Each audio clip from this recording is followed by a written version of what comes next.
What's going on, everyone? Welcome to Sacred Cards. Today I'm coming at you with an update to my Dinosaur deck profile for May 2024. Dinos are a deck that I've put countless hours of testing and theory into. Ever since Rex Raptor in the anime, I've been in love with the archetype, and I put my heart and soul into this deck, bringing you my best take on the strategy.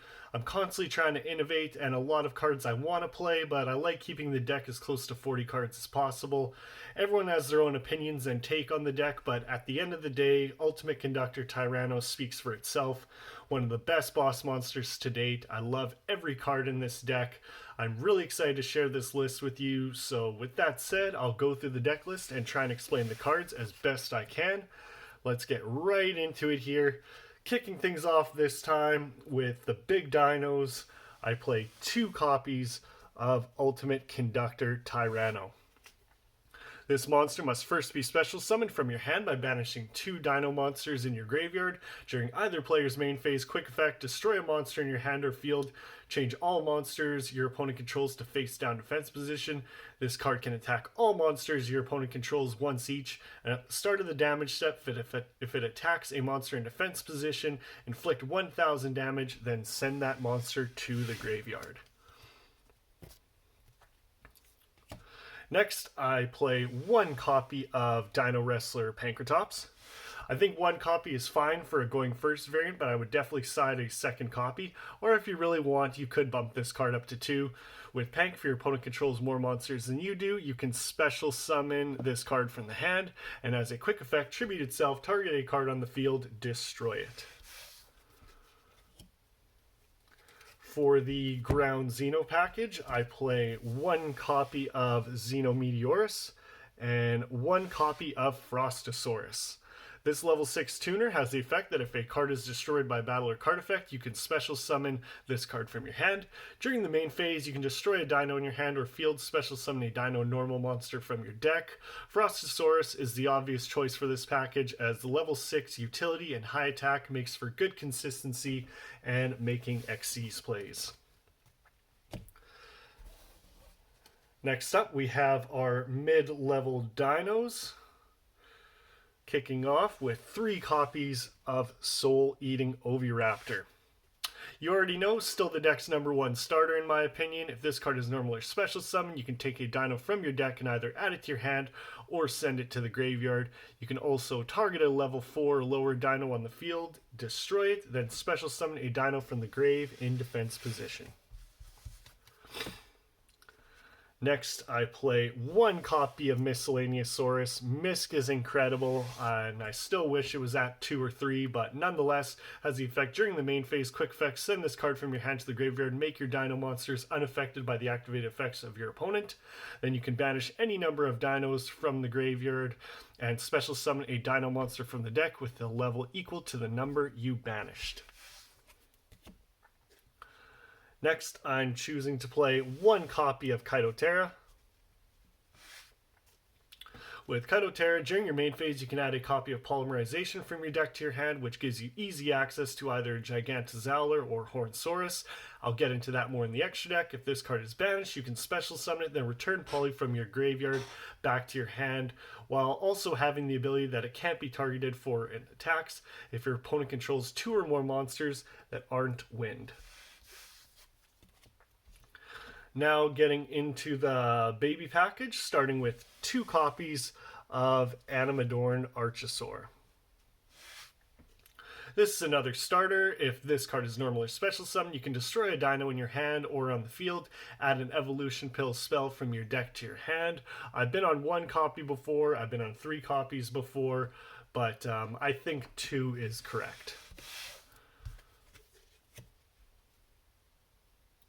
I then play triple copies of Baby Ceratosaurus.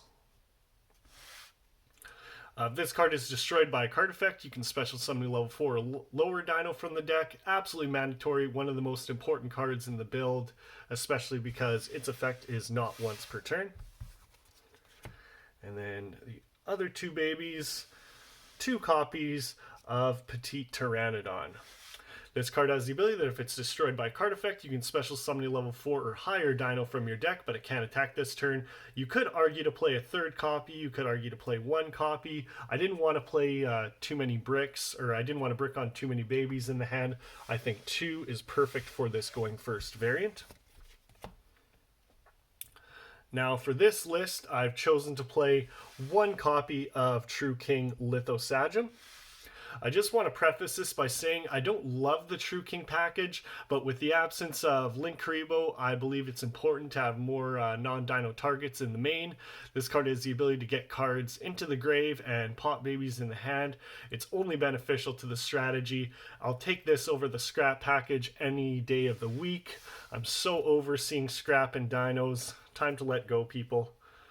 And then next, for the non-dinos, I'm playing 3 copies of Ash Blossom.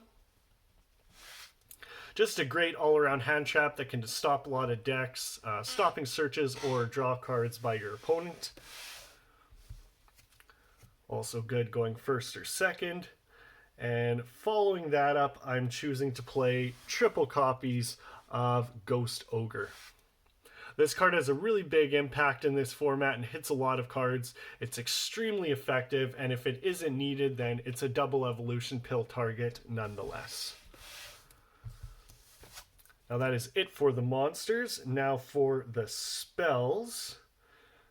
For consistency and draw power, I'm playing 3 copies of Pot of Prosperity.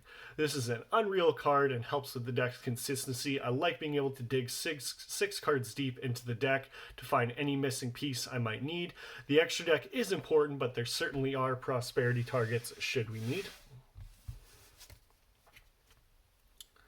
And for your main searcher, triple copies of this beautiful quarter-century secret rare Fossil Dig.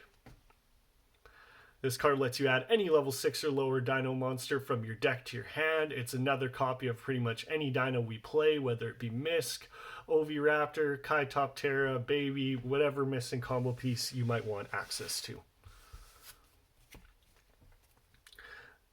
Then next up, I'm still on 3 copies of Ground Xeno. I love this card and would not play less than 3 copies, especially because we can't search it, but you definitely want to see it. This card lets you add 1 Dino Tuner or Dino Normal monster from your deck, and then destroy a card in your hand. It also has the ability to banish a card from the graveyard. Banish this card from the graveyard to fusion summon a Dino monster from the extra deck.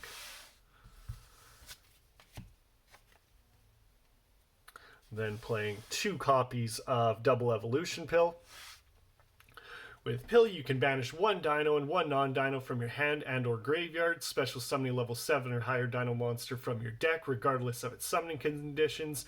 2 copies is perfect in my opinion, no more, no less. And the last Dino card we play in the main deck is a single copy of Lost World, and the other field spell I'm playing is 1 copy of Dragonic Diagram. I love Lost World, and I think being able to search it with your copy of Hornsaurus is great because now I feel you only really need to play 1 copy. It really helps you combo and get your plays going, plus it protects monsters from being targeted while they have a token. Dragonic Diagram has its place in the Dino strategy for quite some time. The ability to destroy a card and search a True King has great synergy with the deck. It also gives your copy of Lithosagem an attack and defense boost, plus protection in battle. Oops, bump my lighting here. And the next card I've chosen to play is 3 copies of Book of Eclipse. This card is so impactful going first or second. I feel like it was made for dinos. Being able to flip your opponent's entire board face down can hit them really hard, and if you have to go second and going first, if they manage to take apart your board, you can shut them off and rebuild to stomp over them on the next turn. Absolutely incredible card and has done amazing throughout testing. The last 2 cards in the main deck are 1 copy of Polymerization and 1 copy of Called by the Grave. Poly is now searchable and revivable with our copies of Kaito Terra. It makes going to your fusion plays that much easier, getting you access to Hornsaurus or Zowler. It's a fourth way to fusion, as you also have your copies of Ground Xeno. And finally, Called by the Grave is just an all-around great card to have access to, ensuring that our plays go off. Very important for this deck. Now that is it for the main deck. Now moving on to the extra deck. It's very much the same as what you'd expect for dinos, but of course I have made a few adjustments. One of them being I'm playing 2 copies of Hornsaurus. Hornsaurus has the ability that if it is fusion summoned, you can place a field spell from your deck or graveyard to your field. The other effect is that you can gain an extra normal summon, plus the turn it is special summon, you can attack your opponent and hit him directly for 2,000 life points. I like playing 2 because there is a combo that can allow you to revive polymerization, make a second copy, and go into your Lars using your Hornsaurus. Next is a single copy of Transcendosaurus Gigantozowler. When Zowler is special summoned, you can target 1 dino in the graveyard, add it back to your hand, and if this card was special summoned from the graveyard, you can destroy 2 cards, 1 from your hand or field, and 1 card your opponent controls. If this card is destroyed, shuffle back a normal monster in the graveyard into the deck, then special summon this card. Now, starting off with the Xyz monsters, I play a few rank 6s in 1 copy of Avalzar Lars and 1 copy of Transcendosaurus Drillignathus. Lars has the ability that while it has material, your opponent can't target this card with card effects. When your opponent activates a card effect, quick effect, detach a material, target a card on the field, negate its effects for the turn, being that card that was just activated or any other card that might be an issue for you. If Drillignathus battles with no materials, then it inflicts double the damage, but if you detach a material, you can special summon a banished dino monster. Like the other Transcendosaurus cards, if it is destroyed, you can shuffle back a normal monster to special summon it.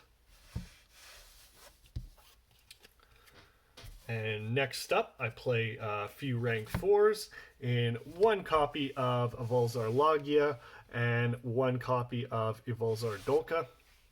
Logia, when a monster would be normal or special summon or trap or spell trap effect is activated, quick effect, detach 2 materials to negate it. Dolka, when another monster's effect is activated, you can detach a material to negate and destroy that monster. This effect is also not once per turn, allowing you to use it twice. And next, I play 1 synchro monster in 1 copy of Sword Soul Supreme Sovereign Chang'e. This is kind of my replacement for Baron de Fleur. Chang'e gains 100 attack and defense for each banished card, while your opponent's monsters lose 100 attack and defense for each banished card. If this card would be destroyed by a card effect, you can banish a card instead, and if a card is on the field is banished, or if a card is banished, you can banish 1 card from their field and graveyard. Now, kicking off the Link monsters are 2 new members of the extra deck. 1 copy of Relinquished Anima and 1 copy of Reproducus. This package is kind of the Link Karibo Secure Gardener replacement. Both of them can come in handy, but at the end of the day, sometimes we need a double evolution pill target engrave, although having Anima to potentially steal a monster, or if you side the Kaiju, is definitely a nice option to have. Reproducus doesn't do much. I mean, you can declare one monster type, all face-up monsters this card points to become that attribute or that type, and the same with changing an attribute. Now, for more Link monsters, I play 1 copy of IP Masquerena and 1 copy of SP Little Knight. IP is a really good card to set up with. During your opponent's main phase, quick effect, you can link summon using this card, and whatever you summon can't be destroyed by your opponent's card effects. SP, an absolute meta staple right now. It's so easy to make, an extremely powerful card to have access to. I know it's expensive, so if you don't have access to it, play pretty much anything else you like. It doesn't really matter too much. And the next card, I have a hard time cutting, 1 copy of Pentastag. Pentastag has the ability that if your linked monster attacks a defense position monster, you can inflict piercing battle damage. Really good to get this card pointed to your copy of Ultimate Conductor Tyranno to inflict some big damage to your opponent's defense position monsters. And finally, the last two monsters I play are one copy of Nightmare Unicorn and one copy of Appaloosa. Both these cards are really good targets for your copy of IP Masquerena. Unicorn can discard a card to shuffle back a problematic card on your opponent's field. Appaloosa is another great card to have access to as it gains 800 attack for each material used for its Link summon, and once per chain you can have it lose 800 attack to negate monster effects on your opponent's field. Well, that is it for the deck profile. I really hope you enjoyed it. If there's anything you like or don't like, please leave me a comment telling me what you think. Be sure to like the video if you did and subscribe for more content. Thank you for your support. I'm SacredCards. See you all in the next one.